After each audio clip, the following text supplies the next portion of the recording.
En el año 1755 ocurrió en Europa un hecho físico que marcó la historia de la filosofía y de la ciencia como nunca antes, sin tomar en cuenta obviamente los desarrollos de Bacon, Aristóteles, Galileo y otros tantos.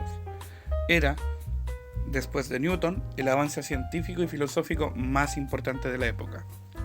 Pero, ¿de qué estamos hablando? Bueno, me refiero al terremoto de Lisboa. Ocurrió el 1 de noviembre de 1755.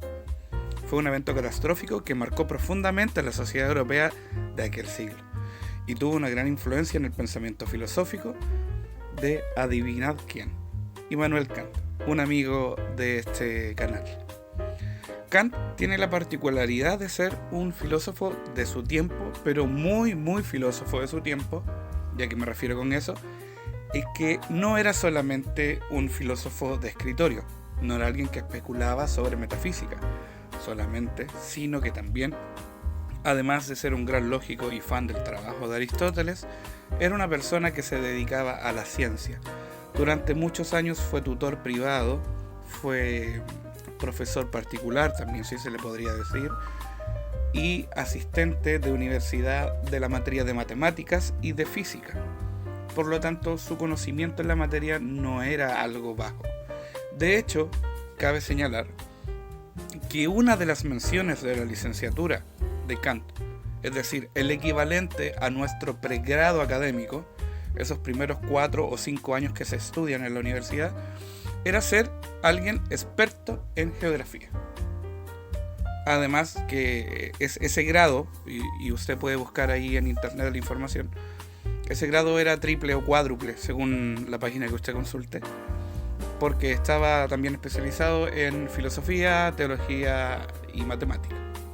Entonces, digamos que Kant era una persona preparada, no era un desconocido. Entonces, nuestro amigo Kant tiene una participación muy importante en este caso, y eso es por qué. A continuación, voy a relataros un pequeño, digamos, trayecto de fechas y de situaciones que tienen que ver con este amigo terremoto. Como ya dije hace un minutito, ocurrió el 1 de noviembre de 1755 en Lisboa, capital de Portugal, que tuvo como consecuencia el fallecimiento de entre 30.000 y 90.000 muertos. A pesar de que fue hace 300 años, aún no hay certeza de la cantidad exacta de muertos, debido a que esta varía según la fuente que estemos citando, ¿vale? Entonces, tenemos esa cantidad de entre 30.000 y 90.000 muertos, 120.000 accidentados, destrucción casi total de la ciudad, incendios y, por supuesto, lo que viene siempre después de un terremoto, un tsunami. Este hecho tuvo un impacto cultural bastante trascendente y tiene que ver con la fecha en la que ocurre, porque este terremoto se da en el Día de Todos los Santos. Mucha gente, recordemos que Portugal, incluso hoy, ya después del el socialismo de tercera vía o de tercera democracia o socialismo europeo, como usted quiera llamarlo, después de esa liberalización de la sociedad portuguesa, sigue teniendo un componente cultural católico bastante preponderante. Así que si lo llevamos hace 300 años, sabremos de dónde viene ese génesis de preponderancia católica. Entonces había mucha gente en la misa cuando ocurrió el terremoto. Y esto, amigos míos, además de que la gente estuviera en las misas, de que ocurriera el Día de Todos los Santos, sumado lo anterior a la culturalidad católica de Portugal y también de España, que está ahí mismo, lleva a la gente a que se haga la siguiente pregunta: ¿por qué Dios permite esto? Y es así que comienza la especulación en torno al mal, al bien con respecto a Dios, y cuál es el papel de la providencia divina. Dios nos apoya, Dios no nos quiere, etcétera, etcétera. Y aquí entra la reflexión de nuestro amigo Immanuel Kant. Esto ocurre cuando Kant tiene 30-31 años, era joven. Estaba en la primera etapa de su vida, en la primera etapa de su pensamiento, en la que llamamos etapa precrítica. Es una etapa en la que Kant sigue mucho el paso o pensamiento de dos autores, o incluso hasta un tercero podríamos hablar. Evidentemente Newton, que es el primero, el segundo es Christian Wolff y el tercero es Baumgarten. Y en esa línea, Kant es más científico de lo que termina siendo en su etapa postcrítica, pero es más científico en la medida en que él se ocupa más empíricamente de las ciencias, no en que tenga una ciencia más profunda. La ciencia profunda de Kant, que es la que prefigura y termina performando la ciencia que se da durante el siglo XIX y parte del XX, es la etapa crítica y por lo tanto también la postcrítica de Kant. Y en esta etapa precrítica, que es bastante científica del número, del cálculo, del dato empírico, Kant se hace la siguiente pregunta, que puede que para usted sea una pregunta obvia, pero para las personas de esa época y sobre todo para los pensadores del 1700 no era una pregunta típica. La pregunta es, ¿tiene que ver realmente Dios algo en este tipo de desastres? Es decir, ¿está la providencia de Dios detrás del terremoto? Y para que usted entienda el contexto, y no es necesario que sea una persona creyente, un religioso, tenemos que entender también el trasfondo de Kant. Kant, si bien es una persona versada en filosofía, versada en ciencias, él es licenciado también en teología y proviene de una familia muy, muy religiosa. Siempre se enseña cuando se habla de Kant en las clases o en alguna introducción que él proviene de una familia pietista, que es el punto intermedio entre una teología luterana y una praxis calvinista. Es casi lo que podríamos llamar hoy día un pentecostal, pero así en términos generales. Obviamente en teología no es lo mismo. Pero yo lo resumo así para aquel que no tiene conocimiento de las diferencias cristianas o de las distintas prácticas y divisiones del, podríamos decir, protestantismo. Entonces, Kant tiene ese contexto en su mente, lo va dejando con el paso del tiempo cada vez más de lado. Pero él se hace esa pregunta que se sigue haciendo hasta el fin de sus días, y en otros textos que también vamos a mencionar más adelante, vamos a notar la misma inquietud. ¿Tiene que ver Dios algo en este tipo de siniestros? ¿Está la providencia divina envuelta en estos desastres? A diferencia de muchos pensadores de su época, Kant no lo interpretó como un castigo divino, porque sí, señores, esa era la idea. Recordemos que el mundo católico del año 1700, incluso hasta el 1900, era un mundo, culturalmente hablando, que tendía mucho al castigo. Es decir, la doctrina de la divinidad hacia el hombre estaba basada en las nociones del castigo. Podríamos decirlo también en términos teológicos o más protestantes, profundamente cristianos, que era una doctrina mucho más legalista que la doctrina pietista en la que se crió Kant. A pesar de lo que yo os acabo de decir hace un minutito, parecía ser que la cosmovisión católica, mucho más firme, más autoritaria, más basada en regímenes cerrados, y por lo tanto la vida pública y privada también estaba basada en esa cosmovisión, pensaba en esto del castigo. Y es por eso que pensadores de ese momento lo interpretaron como un castigo divino. De hecho, no tengo el dato aquí, pero lo dejo ahí de tareita para que ustedes lo averigüen. Había una gaceta circulando en Alemania que hablaba de que esto podría efectivamente ser un castigo divino.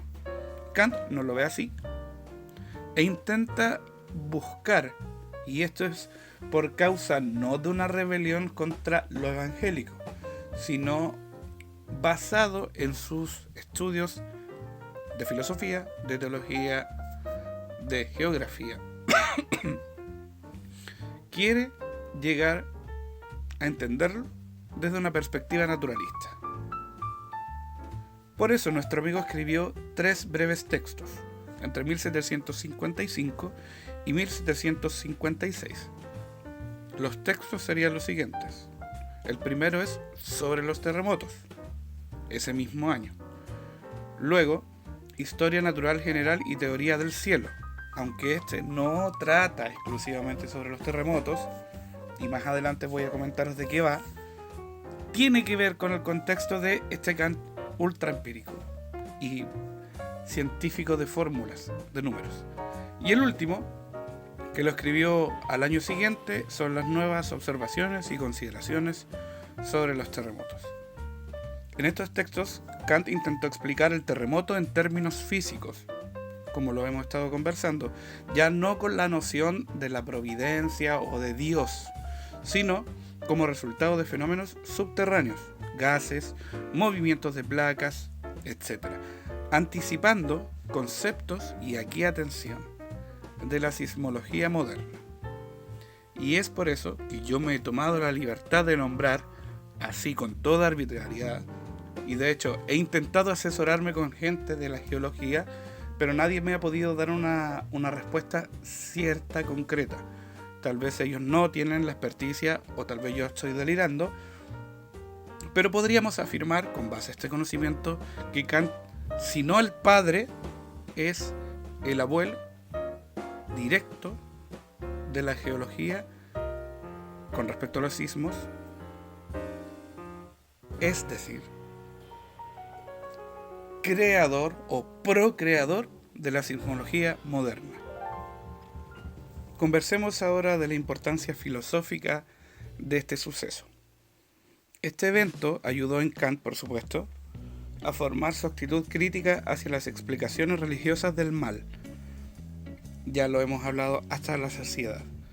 Kant es un pensador muy distinto, que si bien toma las bases del pensamiento religioso de la época, no se aferra a ellos y lanza una flecha que podríamos decir que toma las bases de esa cosmovisión, que no se aferra a ella, que no se queda amarrado y busca una dirección propia, no para esgrimirse como un pensador independiente per se, como podrían algunos señalar en Nietzsche, sino como alguien que busca lo que está más allá de lo evidente.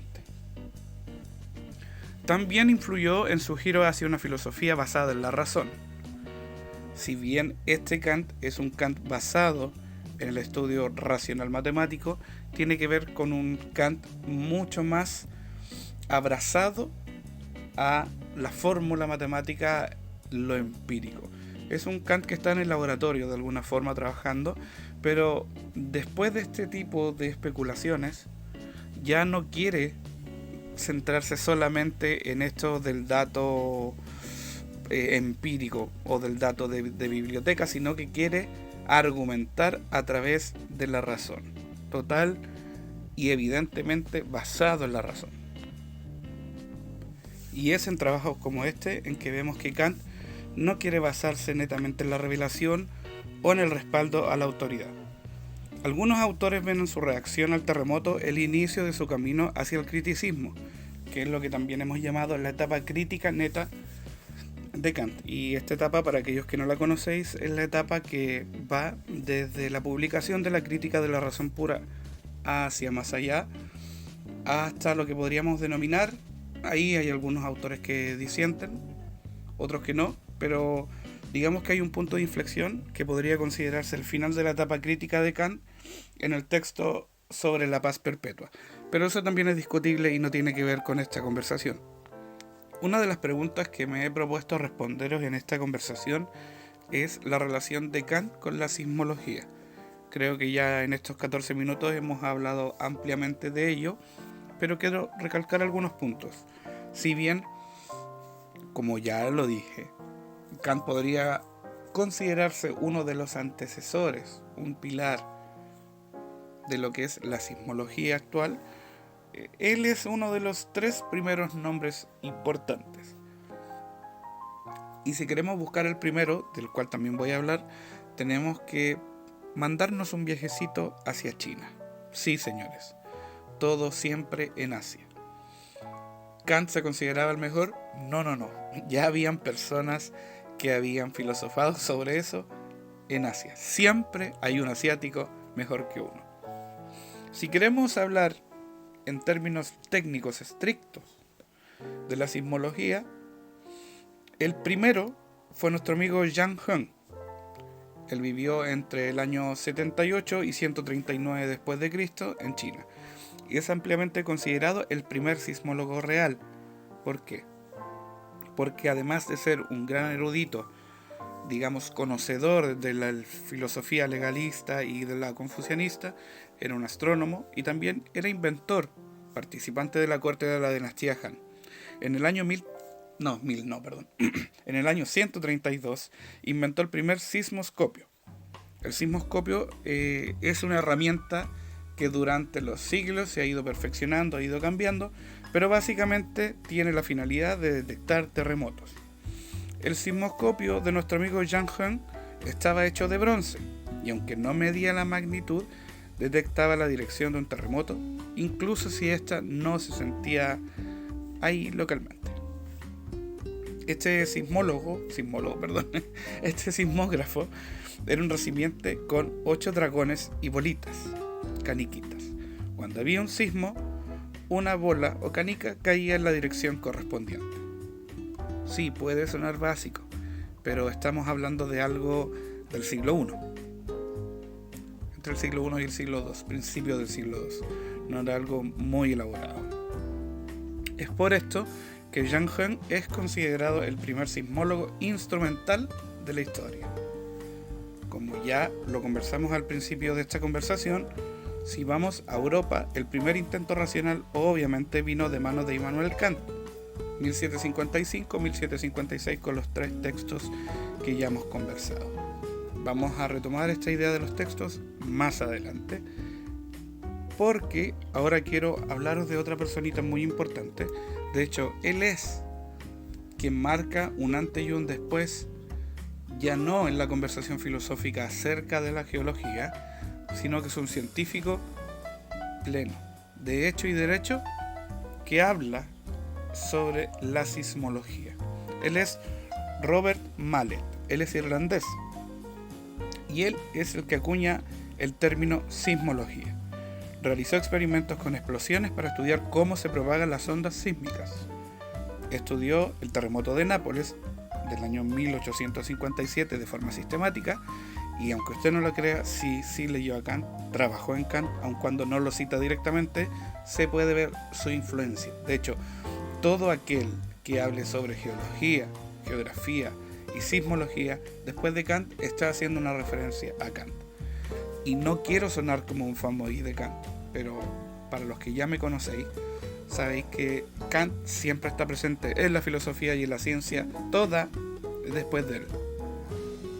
Influyó, es como el Aristóteles de la nueva época o de la edad moderna. Influyó, se quiera o no, en todo el pensamiento, incluso en la técnica y en el arte. Nuestro amigo Robert Mallet entonces es el padre de la sismología moderna. Estos son los 3 grandes. Podríamos quedarnos ahí, pero me gustaría hacer un pequeño repaso a modo de línea, ¿cierto? Un análisis histórico superficial de otros personajes, como Jan Mills, que diseñó en el año 1880 uno de los primeros sismógrafos modernos.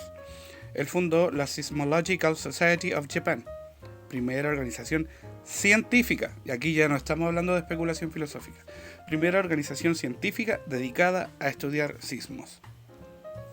También, en el año 1935, Charles Richter, y de ahí el nombre famoso de la escala Richter, crea en Estados Unidos la famosa escala Richter para medir la magnitud de un terremoto. En el año 1960 surge algo que va a cambiar esta naciente disciplina, que es la teoría de la tectónica de placas. Esta teoría revoluciona la comprensión de la causa física de los terremotos. Recordemos que tenemos a Kant, quien piensa que hay una suerte de gases, y aquí me quiero detener, una suerte de cosas que hace que la Tierra se mueva. Y este pensamiento es perfeccionado en mayor o menor medida hasta 1960, que se genera la teoría de la tectónica de placas. Esto es el estudio del movimiento de las placas litosféricas, de las placas que están ahí en la litosfera.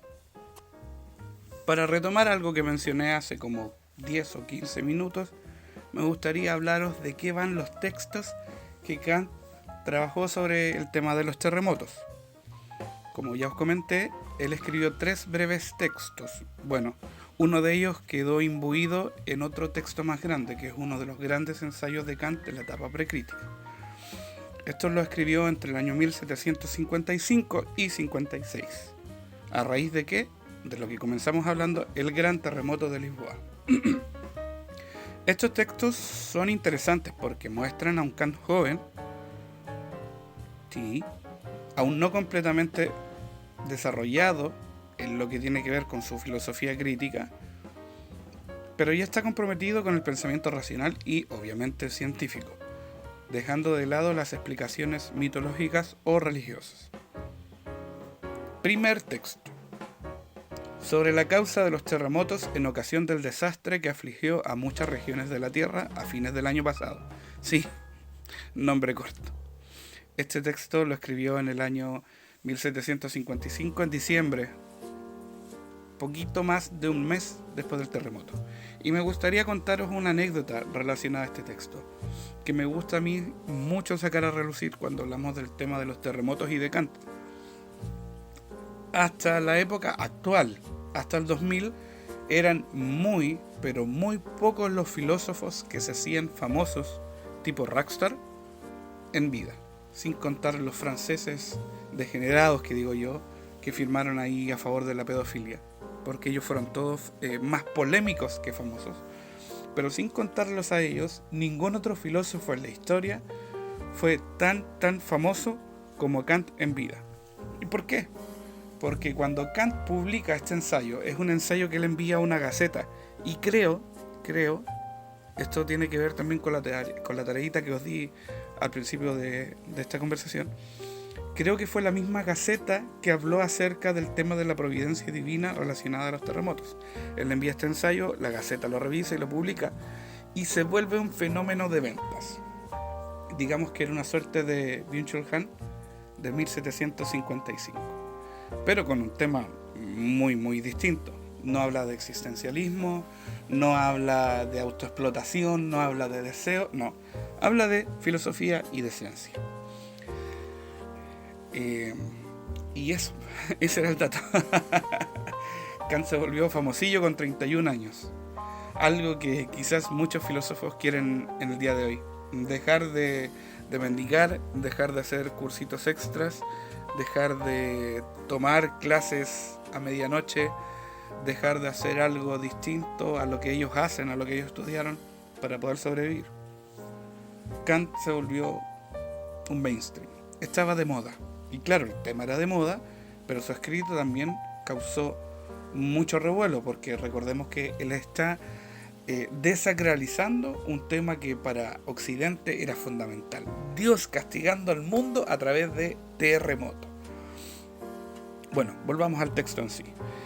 En este primer texto, Kant quiere explicar científicamente los terremotos. Él no hace una diferenciación clara en esta etapa entre lo que es filosofía y ciencia. Recordemos que para el mundo académico estamos hablando de filosofía natural o filosofía experimental. Kant propone que los terremotos son causados por reacciones químicas subterráneas. Y esto lo sigue desarrollando más adelante en el tercer texto que vamos a ver después. Texto hermoso que está gratis en PDF en internet y que usted, incluso si no lo encuentra, lo puede solicitar a nuestra Agnesioteca. Hermosa Agnesioteca que puede adquirir previo abono de $10 o su equivalente. Ahí, fin del anuncio comercial.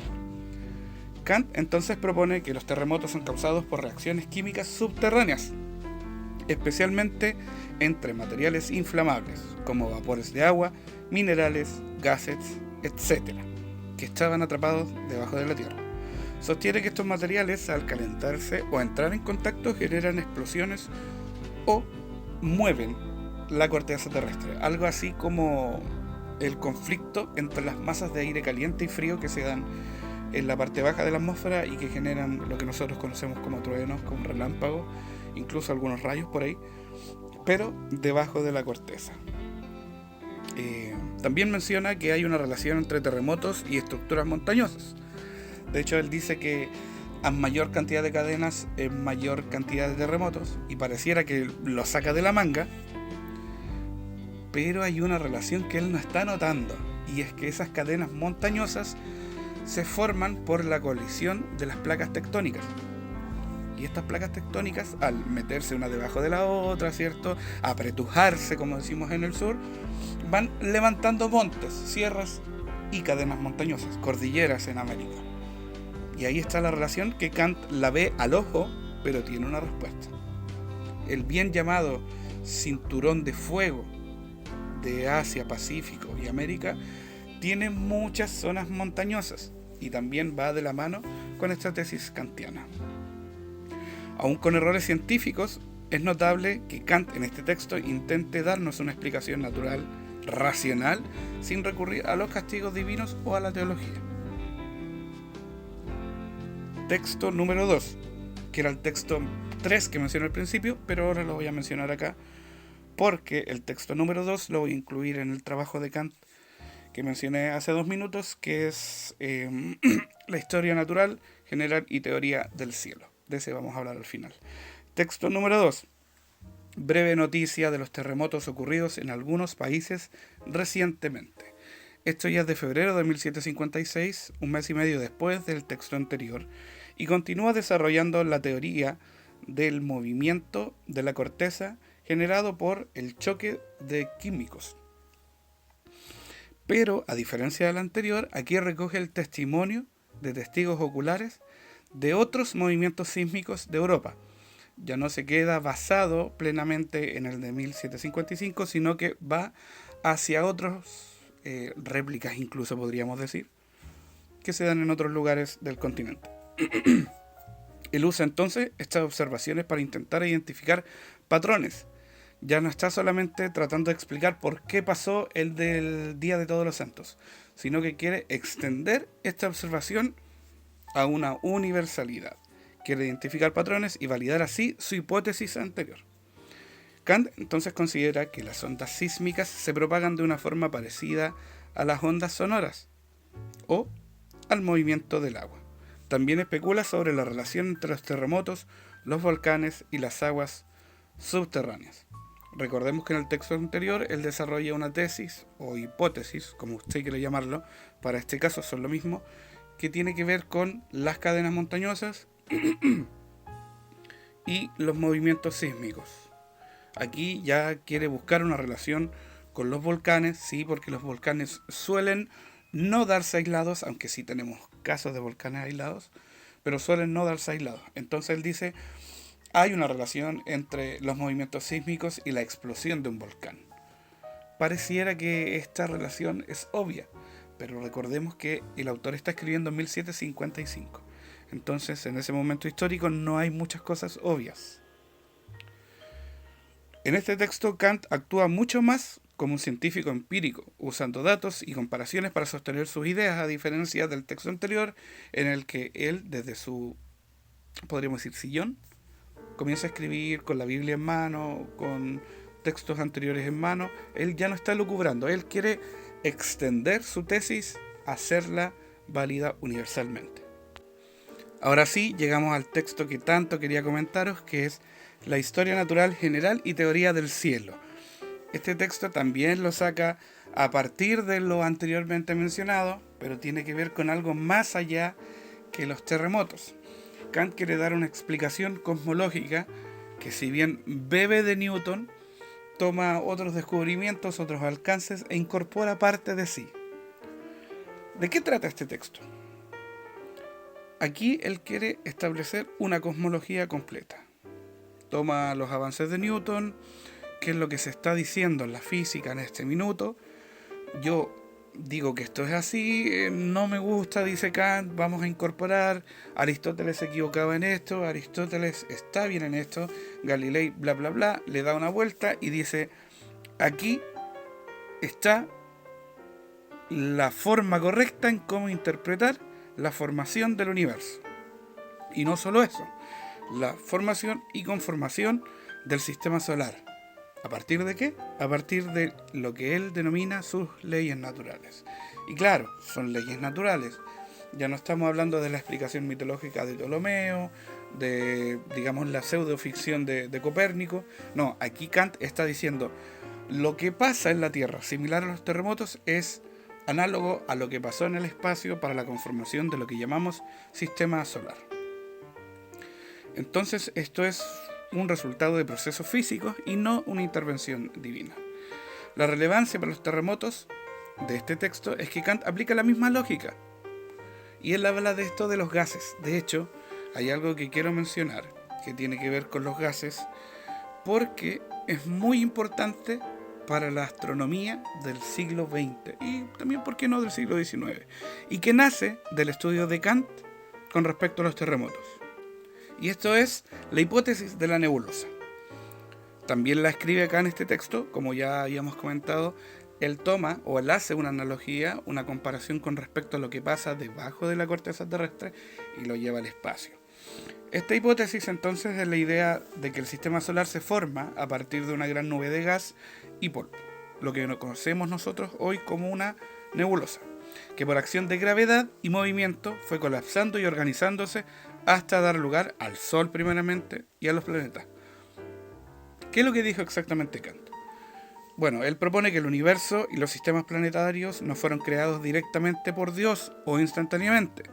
De hecho, Kant no quita a Dios de la ecuación, lo sigue poniendo, pero casi como un 1, cuando usted escribe una ecuación y pone un 1 por a sí mismo. Kant sí considera a Dios, o más que un 1 por, lo deja fuera del paréntesis. Entonces, Dios no crea de forma directa o instantánea el universo, sino que se forma progresivamente el universo a través de procesos que están regulados por leyes naturales. ¿Y que en el dador de estas leyes naturales, dice Kant? Dice que es Dios. Él imaginó que una nube difusa de materia, distribuida de manera irregular, comenzó a girar, y por acción de la gravedad se fue condensando en un núcleo central, que sería en este caso el Sol, o que da origen al Sol, y también en anillos giratorios de materia que terminaron formando los planetas. Afirma que este proceso no requería intervención divina constante, sino que ocurre por sí mismo. Recordemos que él está siguiendo las leyes que ha propuesto Newton, y en ese sentido el gas queda dando vueltas sobre esta masa grande que vendría a ser el pre-Sol. ¿Por qué es importante esto también? Bueno, es importante porque precede a Laplace. A menudo se asocia la hipótesis nebular, esta idea de que el sistema solar se conforma a través de la nebulosa, a Pierre-Simon Laplace, que la formuló de manera matemática en 1796. Pero Kant la propuso antes, en 1755, de forma análoga a lo que ocurre, según él, en los terremotos. Aunque no de forma matemática, Kant la propone de forma cualitativa. Esto lo esgrime... Perdonadme, ando un poquito mal de la garganta. Esto pone a Kant como un pionero del pensamiento científico cósmico, ya no solamente de la Tierra, sino también del universo, ya que él sugiere que el universo tiene un origen natural más allá de la autoridad de Dios. Él dice que si bien Dios participa de la creación, Dios es el motor inmóvil, de una forma análoga a lo que propone también Aristóteles, y no hay un diseño o intervención divina directa. También propone una visión cosmológica amplia, ya que piensa que la Vía Láctea era solo una de muchas islas de estrellas, anticipando a lo que hoy nosotros conocemos como galaxias. Es mucho más importante de lo que se cree, porque en esa época se creía que esto era lo único que había.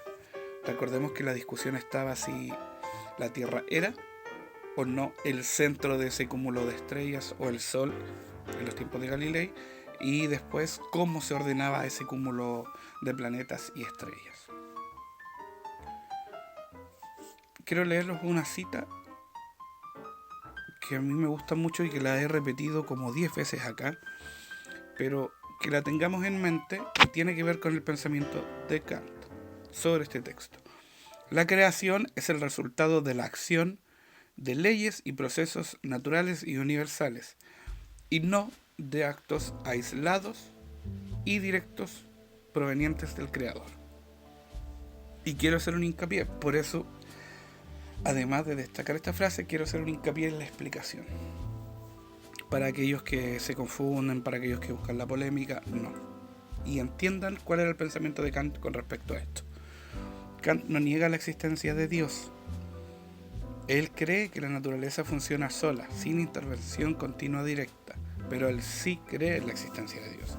De hecho, un par de años después de este texto, él escribe su bastante célebre ensayo, podríamos decir, de Odisea, qué sé yo, el único argumento a favor de la existencia de Dios, o a favor de la posibilidad de la existencia de Dios. Libro que me encanta mucho y enredado como él solo, pero está en esa idea. ¿Por qué menciono y por qué destaco esta cita? Y es que Kant no niega la existencia de Dios, más allá de lo que algunos descontextualizan con respecto a la afirmación de Kant de la crítica del juicio de que no es posible comprobar mediante la razón pura la existencia de Dios o no, generando una de estas famositas aporías. Kant sí cree, y durante toda la vida él va discutiendo con respecto a su creencia. Hay momentos de agnosticismo más débil, hay momentos de teísmo más fuerte. En este momento Kant deja patente que sí hay un creador, que él es el primero que mueve las piezas, es el primer de los motores, y que no está constantemente interviniendo en la creación de la naturaleza. Porque hay otra conversación con respecto a la intervención en la naturaleza humana que vamos a tener posiblemente en otra conversación o en otro podcast. Pero la actitud de Kant aquí es esa. ¿Hay un Dios? Sí. ¿Está constantemente metiéndose en el universo? No, no necesariamente. ¿Por qué? Porque el universo habla de sí mismo y confirma o deja entrever que hay leyes y procesos naturales y universales que no necesariamente son actos aislados del Creador. Así que, amigo mío, cuando alguien le diga que Kant negaba a Dios, no, en el momento más agnóstico o más duditativo de Kant con respecto al tema de Dios, digamos esto, que Kant dice que por lo menos con el uso de la razón o la búsqueda de la razón pura no se puede afirmar 100% plausible que existe un Dios. Pero eso es en el momento más oscuro de Kant, si podríamos denominarlo así. En el resto de su tiempo, él sin duda alguna dice que sí, que hay un Dios y que puede que no necesariamente intervenga en las cosas, pero eso no demerita su existencia. Volviendo al tema principal, en resumen, la hipótesis de la nebulosa de Kant sostiene que el sistema solar se formó naturalmente a partir de una nube de gas y polvo, mediante gravedad y rotación. Esta fue una idea revolucionaria para su tiempo y la coloca como precursor de la astrofísica moderna, ya no solo precursor de la sismología, sino también de la astrofísica moderna. Y así podríamos estar hablando durante, 2 o 3 horas más sobre los aportes científicos de Kant, pero quisiera estacionarme aquí y quisiera quedarme aquí porque este no es un podcast sobre lo magnífico que es este autor. Es un podcast para hacernos entender que el estudio de la naturaleza no nace con Darwin. El estudio de la naturaleza no nace con Newton. El estudio de la naturaleza nace incluso antes de la filosofía. La gran diferencia es que con la filosofía y con las herramientas y argumentos de distintos filósofos, hoy en este caso Kant, se ha podido sistematizar de una forma mucho más ordenada, concisa, coherente, el estudio de la naturaleza en sí, sus causas y, por qué no, sus conclusiones, llevando a que no solamente se comprenda mejor el fenómeno científico observado, sino que se comprenda mejor y se avance, se desarrolle como corresponde una teoría científica de pleno derecho. Y eso también en gran medida tiene responsabilidad de Kant. Pero eso sí lo vamos a conversar en otro podcast, porque hasta hoy hemos llegado acá y nuestra conversación siguiente podría ser de este tema o bien no. Así que si a usted le gustó la conversación, hágamelo saber, déjeme un mensajito ahí en nuestras redes sociales y coménteme. Sí, quiero seguir hablando sobre Kant y la ciencia, no hablemos sobre otras cosas de ciencia, sobre el estudio de la mente, filosofía de la mente, qué sé yo. Por lo demás, para nuestra próxima edición, y aquí tengo 2 libros bien buenos que voy a recomendar que estéis estudiando si es que queréis continuar en esta serie de podcast que vamos a estar conversando en esta época del año. Bien rica la época del año que nos toca celebrar. Y estos 2 textos son El Eclesiastés de Juan Ribano y Frankenstein o Prometeo moderno de Mary Shelley. Y eso ya es como un cliffhanger, como una escena post crédito para que entendáis de qué quiero hablar. Será hasta la próxima reunión, amigos y amigas. Ha sido para mí un gusto, un placer compartir una vez más con ustedes. Buenas noches y hasta la próxima, si Dios así lo permite.